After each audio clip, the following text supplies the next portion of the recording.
यथोचित तर्कशील अधिकतर यथोचित होने का उद्देश्य रूखेपन से तर्कसंगत होने के प्रयास से बेहतर कार्य करता है। आप कोई स्प्रेडशीट नहीं हैं। आप एक इंसान हैं, एक पेचीदा, भावुक इंसान। यह समझने में मुझे जरा समय लगा, लेकिन जब समझ में आया, मैं जान गया यह का सबसे महत्वपूर्ण भाग है। और इसके साथ एक और चीज जो बहुत महत्वपूर्ण है लेकिन अनदेखी रह जाती है, वित्तीय निर्णय लेते समय रूखेपन से तर्कशील होने का उद्देश्य न रखें। सिर्फ पर्याप्त रूप से यथोचित होने का प्रयत्न करें। यथोचित अधिक वास्तविक है और इसका आप दीर्घकाल तक अनुसरण कर सकते हैं, जो संपत्ति प्रबंधन में सबसे महत्वपूर्ण है। यह समझाने के लिए कि मैं क्या कहना चाह रहा हूं, मैं आपको एक ऐसे व्यक्ति की कहानी सुनाता हूं जिसने मलेरिया का इलाज सिफिलिस से करने की कोशिश की। जूलियस वैगनर जॉरेग 19वीं सदी के एक मनोवैज्ञानिक थे जिनके पास दो अद्वितीय कौशल थे। वे पैटर्न को पहचानने में बहुत अच्छे थे और जिसे दूसरे मूर्खतापूर्ण समझते थे, वे उसे निर्भीक कहते थे। उनकी विशेषता विकट न्यूरोफिलिस के मरीज थे, जो उस समय एक जानलेवा रोग हुआ करता था जिसका कोई भी ज्ञात इलाज नहीं था। उन्होंने एक पैटर्न देखना शुरू किया। सिफिलिस के वे मरीज जिन्हें किसी अन्य असंबद्ध बीमारी के कारण लंबे समय तक ज्वर भी आता था, वे ठीक हो जाते थे। वैगनर जॉरेग ने अनुमान लगाया यह एक ऐसे अंतर्ज्ञान के कारण है जो सदियों से हमारे आसपास रहा है लेकिन जिसे डॉक्टर भली भांति समझ नहीं पाए। ज्वर शारीरिक संक्रमण से लड़ने में अहम भूमिका निभाता है। इसलिए वे इस तार्किक निष्कर्ष पर पहुंचे। 1900 के दशक की शुरुआत में वैगनर जॉरेग ने मरीजों को टाइफाइड, मलेरिया और चेचक के कम प्रबलता वाले इंजेक्शन देना शुरू कर दिया, जिससे उन्हें इतना तेज ज्वर आ सके जो उनके सिफिलिस को खत्म कर दे। यह उतना ही खतरनाक था जितना सुनाई पड़ता है। इस इलाज से उनके कुछ मरीजों की मृत्यु हो गई। अंततः वे मलेरिया के एक क्षीण रूप के इंजेक्शन का प्रयोग करने लगे, क्योंकि कुछ दिन के भयंकर ज्वर के बाद इसे क्विनीन से ठीक किया जा सकता था। कुछ दुखद प्रयत्न त्रुटि विधि के बाद उनका परीक्षण काम करने लगा। वैगनर जॉरेग ने सूचित किया कि 10 में से 6 सिफिलिस मरीज मलेरियोथेरेपी से ठीक हो गए, 10 में से 3 मरीजों की तुलना में जिन्हें इलाज नहीं मिला था। उन्होंने 1927 में औषधि में नोबेल पुरस्कार जीता। अब संस्था के अनुसार, वह मुख्य कार्य जो वैगनर जॉरेग ने अपने पूरे कार्यकाल में किया, वह ज्वर को प्रवृत्त कर एक मानसिक रोग का इलाज करने का प्रयत्न था। 33 शुक्र है पेंसिलिन ने अंततः सिफिलिस के लिए मलेरियोथेरेपी को अप्रचलित कर दिया। लेकिन वैगनर जॉरेग इतिहास में ऐसे एकमात्र डॉक्टर हैं जिन्होंने न सिर्फ संक्रमण से लड़ने वर की भूमिका को पहचाना, बल्कि इसे उपचार के रूप में विहित भी किया। ज्वर से लोग हमेशा से डरते आए हैं क्योंकि यह रहस्यमयी होता है। प्राचीन रोम के लोग देवी फेब्रिस की पूजा किया करते थे, जो लोगों की ज्वर से रक्षा करती थी। उन्हें मनाने के लिए मंदिरों में तावीज रखे जाते थे, इस उम्मीद के साथ कि ज्वर से बचा जा सके। लेकिन वैगनर जॉरेग ने कुछ और ही पाया। ज्वर आकस्मिक उपद्रव नहीं है, वह आरोग्य प्राप्ति में अहम भूमिका निभाता है। संक्रमण से लड़ने में ज्वर की उपयोगिता का अब हमारे पास बेहतर और अधिक वैज्ञानिक प्रमाण है। शरीर के तापमान में 1 डिग्री की वृद्धि से भी कुछ वायरस की प्रतिकृति दर 200 गुना कम हो जाती है। एक NIH लेख के अनुसार, अनेकों जांचकर्ताओं ने पाया है कि वे मरीज जिन्हें ज्वर आता है, उनके नतीजे बेहतर होते हैं। 34 सिएटल चिल्ड्रंस हॉस्पिटल की वेबसाइट पर माता पिता को शिक्षित करने के लिए एक खंड है जिससे वे अपने बच्चों के शरीर के तापमान के थोड़ा सा बढ़ने पर घबराएं नहीं। ज्वर शरीर के प्रतिरक्षी तंत्र को चालू कर देता है। वह शरीर को संक्रमण से लड़ने में सहायता करता है। 100 से 104 F तक का बुखार बीमार बच्चों के लिए अच्छा होता है। 35 लेकिन यहाँ आकर वास्तविकता विज्ञान के आड़े आ जाती है। ज्वर को पूरे विश्व भर में खराब माना जाता है। टाइलेनॉल जैसी दवाइयाँ देकर ज्वर के आते ही उसे कम करने की कोशिश की जाती है। लाखों वर्षों की क्रमागत उन्नति की रक्षात्मक प्रतिक्रिया के बावजूद कोई भी माता पिता, मरीज, कुछ डॉक्टर और कोई भी दवाई की कंपनी ज्वर को दुर्गति के अलावा किसी और रूप में नहीं देखते, जिससे हर हाल छुटकारा पाना जरूरी है। ये विचार ज्ञात विज्ञान के साथ मेल नहीं खाते। एक शोध बिल्कुल रुक्ष था। आईसी ज्वर का इलाज सामान्य है और संभवतः प्रमाण आधारित अभ्यास के बजाय हठधर्मिता से संबंध रखता है। 36 centre for the history of medicine के निदेशक हॉवर्ड मार्कल ने एक बार ज्वर के भय के बारे में कहा था, ये सांस्कृतिक प्रथाएं हैं जो उतनी ही तेजी से फैलती हैं जितना उनके पीछे के संक्रमक रोग।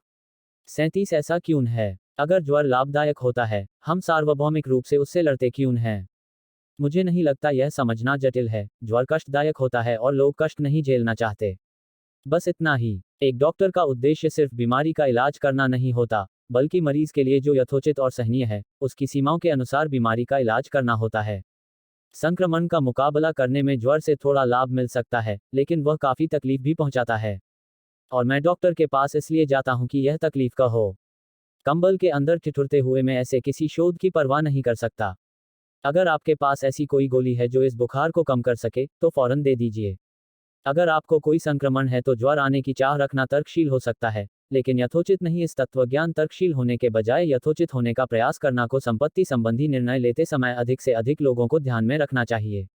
शैक्षणिक वित्त गणितीय रूप से इष्टतम निवेश कार्यनीतियों को ढूंढने के लिए समर्पित है। मेरा अपना मत यह है कि वास्तविक संसार में लोगों को गणितीय रूप से इष्टतम कार्यनीति की आवश्यकता नहीं होती। उन्हें वह कार्यनीति चाहिए होती है जो उन्हें रात में चैन की नींद सोने दे। हैरी मार्कोविट्ज ने जोखिम और प्रतिफल के बीच का गणितीय लेन देन खोजने के लिए पुरस्कार जीता। उनसे एक बार पूछा गया कि वे अपना खुद का पैसा कैसे निवेश नोबेल पुरस्कार जीता। उनसे एक बार पूछा गया कि वे अपना खुद का पैसा कैसे निवेश करते थे, और उन्होंने 1950 में अपने पोर्टफोलियो के आवंटन का ऐसे वर्णन किया जब उनके मॉडल पहली बार विकसित हुए थे। मैंने अपनी व्यथा की कल्पना की कि अगर स्टॉक मार्केट ऊपर जाए और मैं उसमें न रहूं, या फिर अगर वह बहुत अधिक नीचे चला जाए और मैं पूरी तरह से उसमें रहूं। मेरा लक्ष्य भविष्य में होने वाले पछतावे को कम करना था। इसलिए मैंने अपने अंशदान को बॉन्ड और इक्विटी में बराबर बांट दिया। मार्कोविट्ज ने फलतः मिश्रण में विविधता उत्पन्न करके अपनी निवेश कार्यनीति बदल दी। लेकिन यहाँ पर दो बातें महत्वपूर्ण हैं। पहली यह कि भविष्य में होने वाले पछतावे को कम करने को कागज पर तर्कसंगत ठहराना कठिन है, लेकिन वास्तविक जीवन में उचित ठहराना आसान है। एक तर्कशील निवेशक संख्यात्मक तथ्यों के आधार पर निर्णय लेता है। एक उचित निवेशक उन निर्णयों को कॉन्फ्रेंस कक्ष में उन सहकर्मियों से घिरे हुए लेता है जिनकी वह प्रशंसा जीतना चाहता है, उस जीवनसाथी के साथ जिसे वह निराश नहीं करना चाहता, या फिर अपने किसी रिश्तेदार, पड़ोसी या अपने खुद के संदेहों के रूप में मिलने वाले प्रतिद्वंदियों की आलोचना के विरुद्ध। निवेश का एक सामाजिक पहलू भी होता है जो सिर्फ वित्तीय लेंस के द्वारा देखने पर अनदेखा रह जाता है। दूसरी बात यह है कि यह ठीक है जेसन ज्वीग, जिन्होंने वह साक्षात्कार किया जिसमें मार्कोविट्ज ने अपने निवेश का वर्णन किया था, बाद में विचार करते हुए बोले, मेरा अपना मत यह है कि लोग न तो तर्कशील होते हैं और न ही तर्कहीन। हम मनुष्य हैं। जितनी जरूरत हो हम उससे अधिक जोर अड़ाल कर सोचना नहीं चाहते, और हमारे ध्यान पर निरंतर मांगे रहती हैं। इस नजरिए से देखा जाए तो इसमें आश्चर्य की कोई भी बात नहीं है कि आधुनिक पोर्टफोलियो सिद्धांत के अन्वेषक ने अपना खुद का शुरुआती पोर्टफोलियो अपने अनुसंधान पर बिना अधिक ध्यान दिए बनाया। इसमें भी कोई आश्चर्य नहीं है कि बाद में उन्होंने इसे ठीक कर दिया। मार्कोविट्ज न तो तर्कशील हैं और न ही तर्कहीन।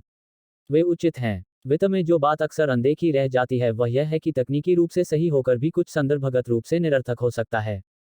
2008 में येल के दो अनुसंधानकर्ताओं ने एक शोध प्रकाशित किया जिसके अनुसार युवा बचतकर्ताओं को स्टॉक खरीदते समय अपने सेवानिवृत्ति खातों को 2 से 1 के मार्जिन से बढ़ाना चाहिए। अपनी संपत्ति के हर $1 के लिए $2 का यह दर्शाता है कि उम्र बढ़ने के साथ साथ निवेशकों का यह लीवरेज कम होता जाता है, जिसके कारण एक युवा बचतकर्ता अधिक जोखिम उठा सकता है और मार्केट की भीषण उथल पुथल को झेल सकता है, और उम्र बढ़ने पर यह कम हो जाता है। अगर इस लाभ का इस्तेमाल करके भी आप युवावस्था में पूरी तरह से बर्बाद हो जाएं, यदि आप 2 से 1 का मार्जिन लेकर चल रहे हैं, तो मार्केट में 50% गिरावट आपके पास कुछ नहीं छोड़ेगी। शोधकर्ताओं ने दर्शाया कि फिर भी दीर्घकाल में बचतकर्ता अच्छा प्रदर्शन कर सकते हैं अगर वे बर्बाद होने के अगले ही दिन वापस उठ खड़े हों, योजना का अनुसरण करें और अपने 2 से 1 के खाते में बचत करते रहें। यह गणित कागज पर काम करता है। यह एक तर्कशील कार्यनीति है, लेकिन यह लगभग बेतुके रूप से अनुचित है। कोई भी सामान्य व्यक्ति अपने सेवानिवृत्ति खाते के पूरे 100% को हवा में जाते देख इतना अप्रभावित नहीं रह सकता कि अडिग रूप से कार्यनीति का पालन करता रहे। वे शायद हार मान लेंगे या दूसरा विकल्प ढूंढेंगे और शायद अपने वित्तीय सलाहकार के विरुद्ध कार्रवाई करेंगे।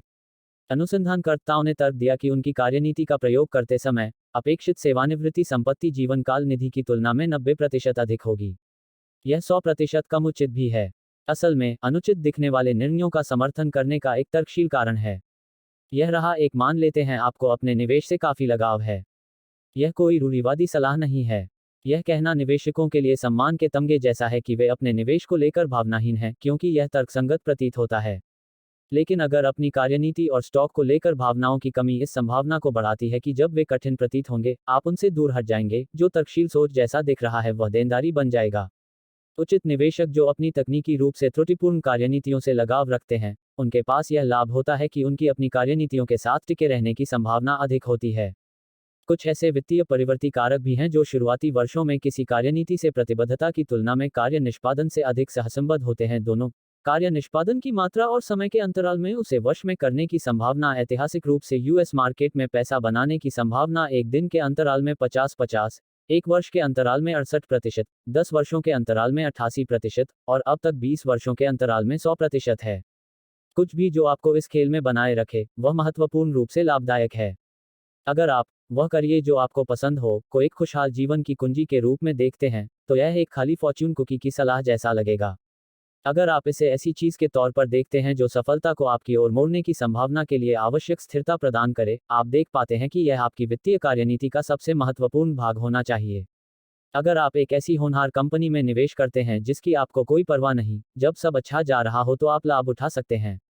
लेकिन अगर अपरिहार्य रूप से पासा पलट जाए तो आप अचानक ऐसी कंपनी के कारण घाटा झेल रहे होंगे जिसमें आपको कोई दिलचस्पी नहीं। यह एक दोहरा बोझ है और सबसे कम प्रतिरोध का रास्ता यह है कि कुछ और चुनाया जाए। अगर आप इस कंपनी को लेकर शुरू से ही उत्साहपूर्ण हैं, आपको उनका मिशन, उत्पाद, टीम, विज्ञान या कुछ भी पसंद है, जब अपरिहार्य बुरा समय आएगा और आप पैसा गंवा रहे होंगे या कंपनी को सहायता की आवश्यकता होगी, कम से कम इस बात से काम चल जाएगा कि आप किसी अर्थपूर्ण उद्यम का भाग होने जैसा अनुभव करेंगे। यह ऐसा आवश्यक अभिप्रेरक हो सकता है जो आपको हार मानकर दूसरी ओर मुड़ने से रोकेगा।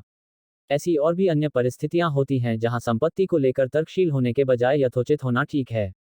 एक सुप्रलेखित देशी पक्षपात है जिसके अनुसार लोग जिस देश में रहते हैं वहीं की कंपनियों में निवेश को वरीयता देते हैं और पृथ्वी की बाकी 95% कंपनियों को अनदेखा कर देते हैं। यह तर्कशील नहीं है जब तक आप यह न सोचें कि निवेश का मतलब अजनबियों को अपना पैसा देना है। अगर सुपरिचय आपको उन अजनबियों को समर्थन देते रहने के लिए वो पहला कदम लेने में सहायता करता है, ये यथोचित है।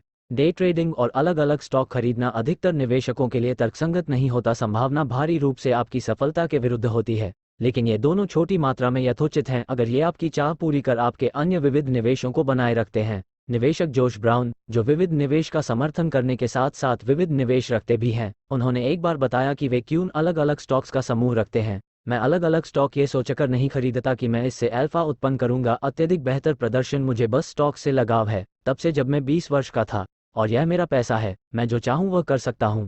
एकदम यथोचित। अर्थव्यवस्था और स्टॉक मार्केट किस ओर अग्रसर हैं, इसे लेकर अधिकतर पूर्वानुमान खराब है, लेकिन पूर्वानुमान करना यथोचित है। सुबह उठकर खुद से ये कहना कठिन है कि मुझे कोई अंदाजा नहीं भविष्य में क्या होने वाला है, अगर यह सच भी हो, लेकिन मैं समझ सकता हूं कि लोग यह अनुमान लगाने की कोशिश क्यों करते हैं कि अगले साल क्या होगा। ये मानव स्वभाव है, ये यथोचित है। वैगार्ड के स्वर्गीय संस्थापक जैक बोगल ने अपना करियर कम लागत वाले निष्क्रिय सूचकांक निवेश को बढ़ावा देने के अभियान में बिताया। बहुत से लोगों को ये बात दिलचस्प लगी कि उनके बेटे ने अपना करियर सक्रिय उच्च शुल्क हेज फंड और म्यूचुअल फंड प्रबंधक के रूप में चुना। बोगल, जिनके अनुसार उच्च शुल्क फंड अंकगणित के सादे नियमों का उल्लंघन करते हैं, ने अपनी कुछ संपत्ति अपने बेटे के फंड में निवेश की। इसका क्या स्पष्टीकरण हो सकता है? कुछ चीजें हम पारिवारिक कारणों से करते हैं, बोगल ने द वॉल स्ट्रीट जर्नल को बताया। अगर यह समनुरूप नहीं है तो जीवन भी तो हमेशा समनुरूप नहीं होता। 39 वाकई शायद ही कभी होता है।